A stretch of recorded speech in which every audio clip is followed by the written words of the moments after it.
नमस्कार। आज हम प्रोक्योर टू पेमेंट का प्रोसेस देखेंगे। ये प्रोसेस सप्लायर और सर्विस प्रोवाइडर के बिल के पेमेंट का प्रोसेस है। इस पूरे प्रोसेस को हम दो भाग में बांट लेंगे। पहला भाग इनवॉइस अप्रूवल का है, जिसके की पार्टिसिपेंट्स हैं जेई, एई, डिविजनल अकाउंटेंट, एक्सियन।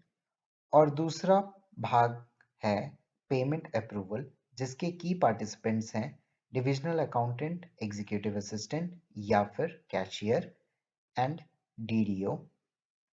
फर्स्ट पार्ट में इनवॉइस अप्रूवल का जो प्रोसेस है, उसमें जेई सबसे पहले इनवॉइस को पार्क करते हैं।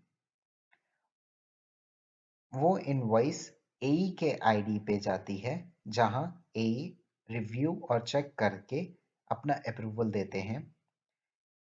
एई के अप्रूवल के बाद वो डॉक्यूमेंट डिविजनल अकाउंटेंट की आईडी पे जाती है, जहां divisional accountant statutory requirement like taxation और जीएसटी को चेक करते हैं और फिर अपना अप्रूवल देते हैं। उनके अप्रूवल के बाद ये डॉक्यूमेंट एक्सियन की आईडी पे जाती है। एक्सियन की आईडी से एक्सियन अपना फाइनल अप्रूवल देते हैं और इनवॉइस बुक हो जाती है और लायबिलिटी जो वेंडर के अगेंस्ट में है वो खड़ी हो जाती है। इसके बाद पेमेंट का प्रोसेस चलता है। पेमेंट के अप्रूवल का प्रोसेस स्टार्ट होता है और सबसे पहले डिविजनल अकाउंटेंट या फिर एग्जीक्यूटिव असिस्टेंट या फिर cashier bank related easy code का सिलेक्शन करते हैं। सिलेक्शन करने के बाद अपना अप्रूवल देते हैं।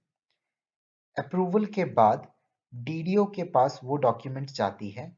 डीडीओ अपना फाइनल अप्रूवल देते हैं, जिसके वजह से जो लायबिलिटी वेंडर के अगेंस्ट में खड़ी थी वो क्लियर हो जाती है और पेमेंट का प्रोसेस कंप्लीट हो जाता है। इन दोनों प्रोसेसेस को हम एसएपी में किस तरीके से करेंगे वो देख लेते हैं। सबसे पहले हम जेई की आईडी एसएपी में लॉगिन कर लेते हैं। ये कुछ आईडीज हैं जो हमारे सिस्टम में इन नामों से मैप की गई है। जेई की आईडी डेव फीको से की गई है, एई की आईडी डेव एफआई से की गई है, डिविजनल अकाउंटेंट की आईडी डेव एफआई 2 से, एक्सियन की आईडी डेव एफआई 3 से।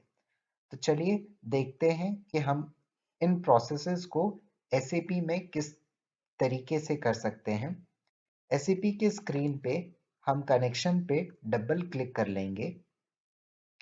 यहाँ सबसे पहले हम जेई के आईडी से लॉगिन कर लेंगे, जो कि हमारे केस में डेव फीको है। उनका पासवर्ड डाल के हम सिस्टम में लॉगिन कर लेंगे। यहाँ हम टी कोड चलाएंगे ZFIP2P और एंटर करेंगे। यहाँ जैसे ही एंटर करने के बाद हमें कुछ इस तरीके की स्क्रीन दिखेगी। यहाँ हमें कुछ ऑप्शंस मिल जाते हैं, जैसे कि कंपनी कोड हो गया, डीआई का नंबर हो गया, परचेज ऑर्डर या फिर एसएपी में कॉन्ट्रैक्ट जिसे कहते हैं उसका नंबर। और हमें यहाँ पे कुछ रेडियो बटन्स मिल जाते हैं, जिसके हेल्प से हम आगे के प्रोसेसेस कर पाएंगे। तो सबसे पहले हम यहाँ पे कंपनी कोड सिलेक्ट कर लेते हैं और कॉन्ट्रैक्ट का नंबर सिलेक्ट करके यहाँ पे पेंडिंग फॉर पार्किंग ट्रिगर पे क्लिक करके एग्जीक्यूट करेंगे।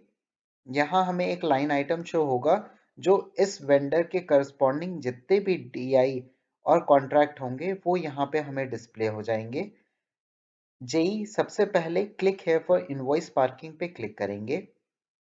इस पे क्लिक करने पे कुछ इस तरीके की स्क्रीन उनको दिखाई देगी। सबसे पहले वो रेफरेंस में बिल नंबर प्रोवाइड कर देंगे। यहाँ से सबसे पहले वो टैक्सेस के लिए टैक्स कोड सिलेक्ट करेंगे, जो कि V3 या V1 सिलेक्ट कर सकते हैं।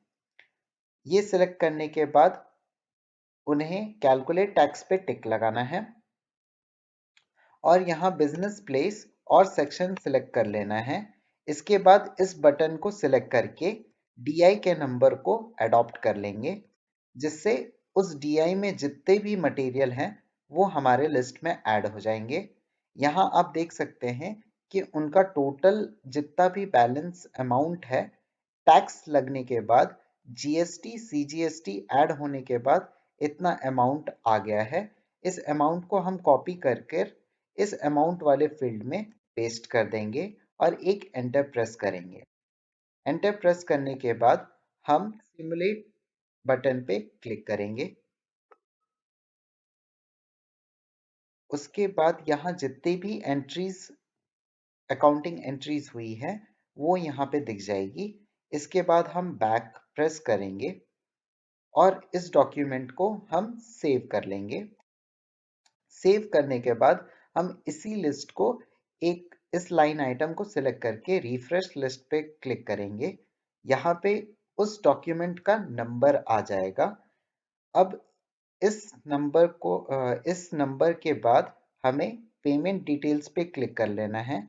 उसके लिए हमें एक ये लाइन आइटम सिलेक्ट कर लेना है, फिर पेमेंट डिटेल्स पे क्लिक करके अगर इस कॉन्ट्रैक्ट से रिलेटेड कुछ हमारे रिटेंशंस हैं या फिर लिक्विडिटी डैमेजेस हैं या फिर एडवांस है, सिक्योरिटी डिपॉजिट है, मैनुअल रिटेंशन है, तो उन सब के अमाउंट यहाँ पे डिस्प्ले होंगे। अगर हम चाहते हैं कि उनका हम उतना अमाउंट पे करें, उनका अमाउंट हम अपने इनवॉइस के एक्चुअल अमाउंट में एडजस्ट करें, तो हमें यहाँ पे यस सिलेक्ट करना होगा। जैसे कि हम यहाँ पे यस सिलेक्ट करेंगे तो हमारे पास ऑप्शन होगा कि हम एडवांस का कितना पैसा एडजस्ट करना चाहते हैं, वो अमाउंट हम यहाँ पे मेंशन कर देंगे। जैसे कि मैंने पूरा 10,000 रुपीज़ यहाँ पे मुझे एडजस्ट करना है, तो मैंने ये पूरा सिलेक्ट कर लिया। उसके बाद फिर सिक्योरिटी डिपॉजिट है, सिक्योरिटी डिपॉजिट को भी मैं पूरा का पूरा यहाँ पे एडजस्ट करना चाह रहा हूँ, तो मैंने पूरा अमाउंट डाल दिया। मैनुअल रिटेंशन मेरा कुछ नहीं है, तो मैंने इसमें नो कर दिया। यहाँ पे टोटल आय अमाउंट को हम कॉपी कर कर जितना उनको पे करना है, उसके लिए हम नीचे वाले फील्ड में पेस्ट करके सेव पे क्लिक करेंगे। यहाँ डेटा सक्सेसफुल सेव होने के बाद हम बैक पे क्लिक करेंगे और दोबारा से इसी नंबर पे क्लिक करेंगे, इनवॉइस के नंबर पे। इनवॉइस ओपन होने के बाद हम यहाँ पे अटैचमेंट के लिए जो भी रेलेवेंट डॉक्यूमेंट है उसको अटैच करने के लिए हम यहाँ ऊपर इस डाउन एरो पे क्लिक करेंगे, क्रिएट पे जाएंगे, क्रिएट अटैचमेंट पे क्लिक करेंगे। जो भी हमारे रेलेवेंट डॉक्यूमेंट होंगे इस इनवॉइस से रिलेटेड, वो हम अटैच कर लेंगे। अटैच करने के बाद यहाँ नीचे आपको एक सक्सेसफुल मैसेज आ जाएगा। इसके बाद हम सेव एज कंप्लीट पे क्लिक कर लेंगे। ये डॉक्यूमेंट हमारा सक्सेसफुली सेव हो गया है। अब ये जो हमारा डॉक्यूमेंट है, ये जेई के आईडी से अब एई के आईडी पे चली गई है फॉर रिव्यू एंड फॉर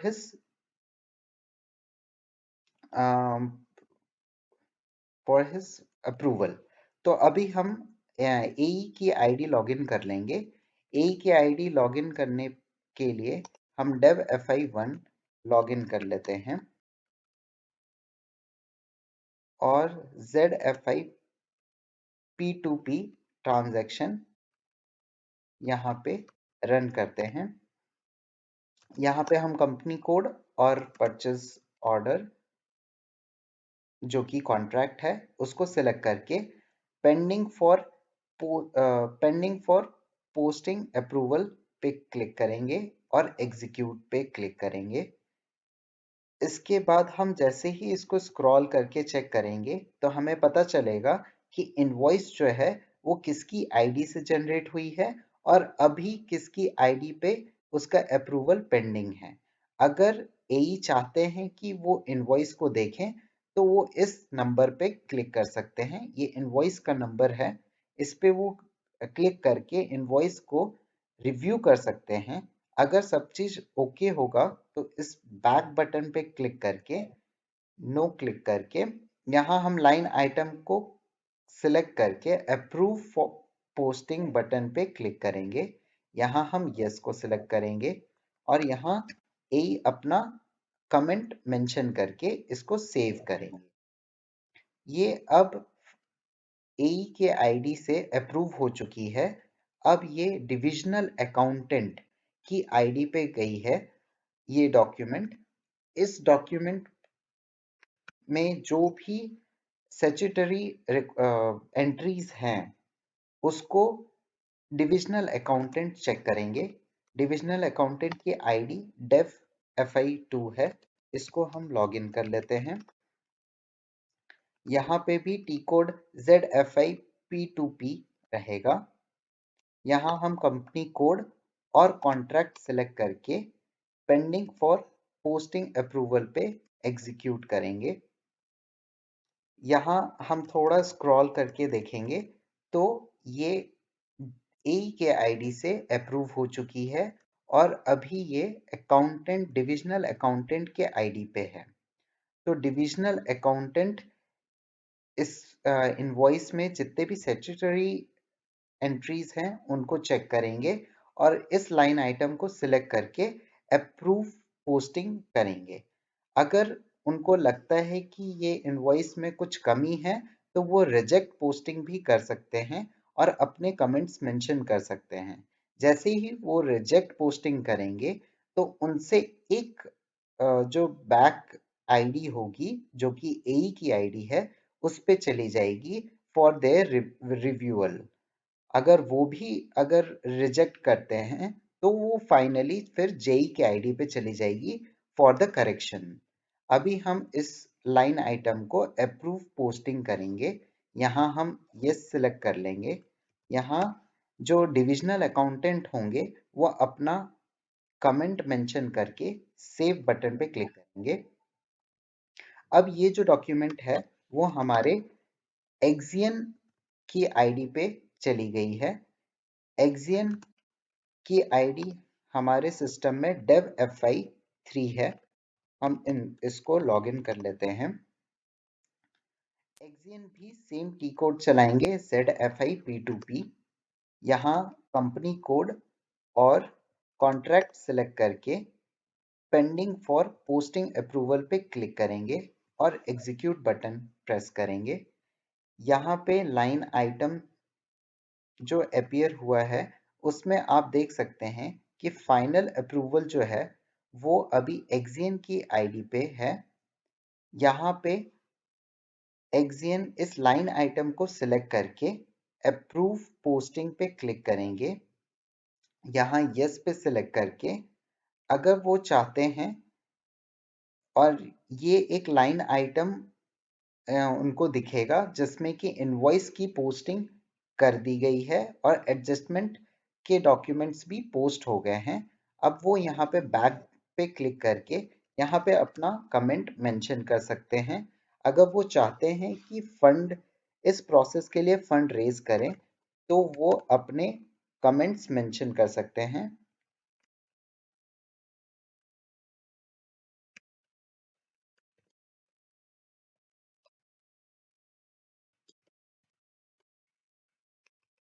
और सेव बटन पे क्लिक करेंगे तो उनका ये सक्सेसफुली जो रिकॉर्ड था वो अपडेट हो गया है। अब जो हमारा दूसरा प्रोसेस है पेमेंट के अप्रूवल्स का प्रोसेस वो अब स्टार्ट होगा। तो सबसे पहले हम डिविजनल अकाउंटेंट की आईडी लॉगिन कर लेंगे। डिविजनल अकाउंटेंट की आईडी टेब FI2 है। हम इसको सिस्टम में लॉगिन कर लेते हैं और same T code ZFIP2P run करेंगे। यहाँ हम कंपनी कोड और परचेज ऑर्डर जो कि कॉन्ट्रैक्ट है वो हम सेलेक्ट कर लेंगे। उसके बाद हम पेंडिंग फॉर पेमेंट अप्रूवल्स पे सिलेक्ट करके एग्जीक्यूट करेंगे। तो हमें यहाँ पे लाइन आइटम्स दिखेगी। यहाँ हमें दो लाइन आइटम्स दिख रही है क्योंकि इस वेंडर के अगेंस्ट में इस कॉन्ट्रैक्ट के सेम कॉन्ट्रैक्ट के अगेंस्ट में वेंडर ने एडवांस अमाउंट दिया हुआ है तो वो एक दूसरे लाइन में हमें शो होगी। अब हम जैसे ही इसको स्क्रॉल करके लेटेस्ट एंट्री पे चेक करेंगे तो हमें यहाँ दिखेगा कि डिविजनल अकाउंटेंट से पेमेंट के अप्रूवल बची है। तो हम सबसे पहले इस लाइन आइटम को सिलेक्ट करेंगे और पेमेंट डिटेल्स पे क्लिक करेंगे। यहाँ जो डिविजनल अकाउंटेंट हैं वो बैंक का सिलेक्शन करेंगे। बैंक से रिलेटेड जो भी एजी कोड है उसका सिलेक्शन करेंगे और एंटर प्रेस करेंगे तो यहाँ पे बैंक का नेम भी आ जाएगा।